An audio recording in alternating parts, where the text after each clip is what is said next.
ठीक है, एक्सरसाइज आपका 7.2 में जो पहला क्वेश्चन है, इस पहला क्वेश्चन को समझिए जी। पहला क्वेश्चन क्या बोल रहा है, इस क्वेश्चन को हम लोग अब सॉल्व करते हैं। तो चलिए इस क्वेश्चन को सॉल्व करें।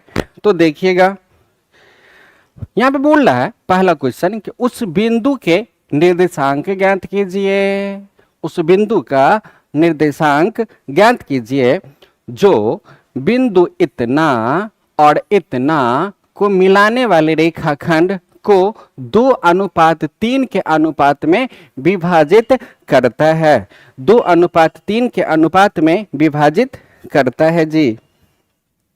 देखिए इस क्वेश्चन को बनाने के लिए हम लोग क्या करते हैं, इस क्वेश्चन को बनाने के लिए हम लोग क्या करते हैं, एक रेखा लेते हैं,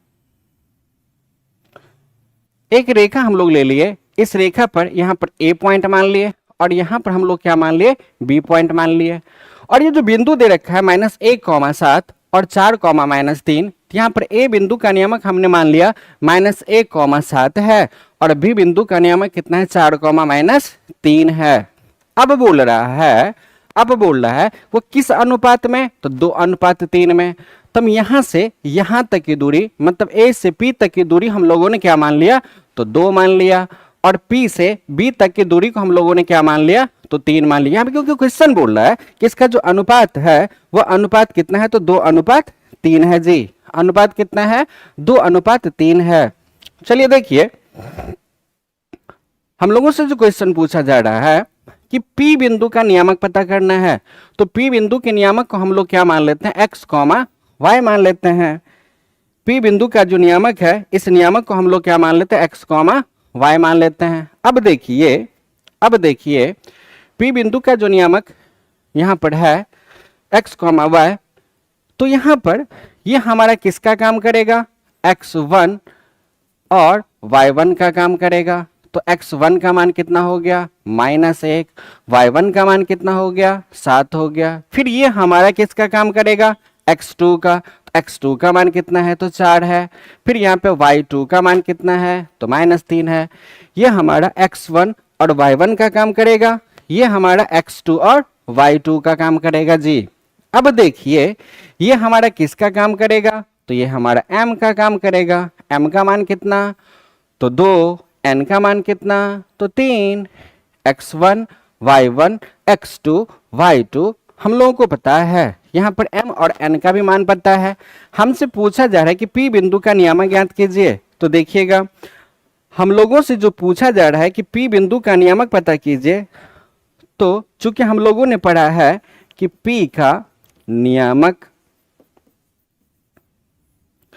बराबर m x2 plus n x1 बट्टा m plus n, comma my2 plus ny1 बट्टा यहाँ पर m plus n, mx2 plus nx1 बट्टा m plus n, comma my2 plus ny1 बट्टा क्या होगा, m प्लस n होगा। ये फॉर्मूला होता है किसका, तो अंतःविभाजन सूत्र का। जब अंतःविभाजन सूत्र का हम लोगों को फॉर्मूला पता है, तो P बिंदु का नियामक हम लोगों ने क्या माना है, x, y माना है।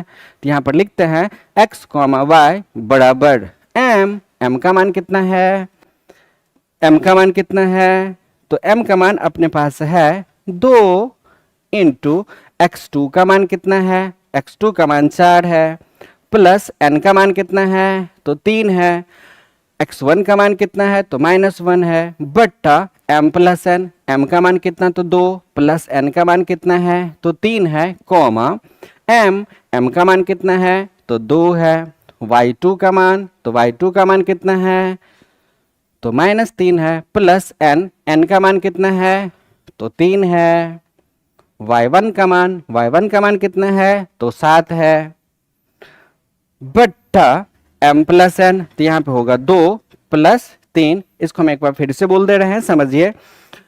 यहाँ पर x1 y1 x2 y2 m और n यहाँ पे क्वेश्चन में दे रखा था, इस मान को हम लोगों ने निकाल करके यहाँ पे रख लिया।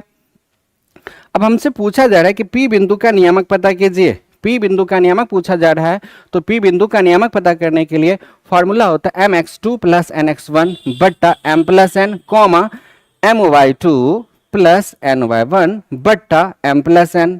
हम लोगों से x कॉमा y पता करना है। x कॉमा y पता करने के लिए यहाँ पर m का जो मान है 2, x2 का जो मान है 4, उसको रखे, प्लस है तो प्लस n, n का मान कितना है तो 3 है, x1 का मान कितना है तो -1 है, बट्टा m प्लस n, m का मान 2 प्लस n का मान 3 कॉमा m का मान कितना है तो 2, y2 का मान कितना है तो -3 प्लस n का मान कितना है तो 3 है, y1 का मान कितना है तो 7 बट्टा m प्लस n, मतलब 2 प्लस 3 होगा। अब देखिए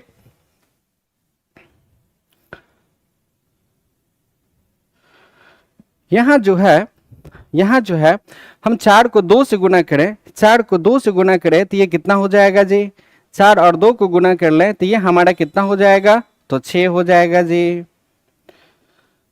यहाँ पर x कॉमा y बराबर होगा 4 दूनी 8 प्लस को माइनस से गुना करेंगे तो माइनस में 3 बट्टा 3 और 2 5 होगा कॉमा माइनस में 3 और 2 को गुना करें तो माइनस में 6 होगा प्लस 7 या 21 बट्टा 3 और 2 कितना होगा तो 5 होगा। यहाँ पर x कॉमा y बराबर होगा 8 में से 3 घटा दे तो यहाँ पे 5 होगा बट्टा 5 कॉमा -100 में से 21 घटाए तो यहाँ पे 15 होगा बट्टा 5। अब देखिए तो क्या 5 से 5 कटेगा, कट करके 1, 5 तिया 15, x कॉमा y बराबर होगा 1,3। यही अपने लोगों का आंसर होएगा।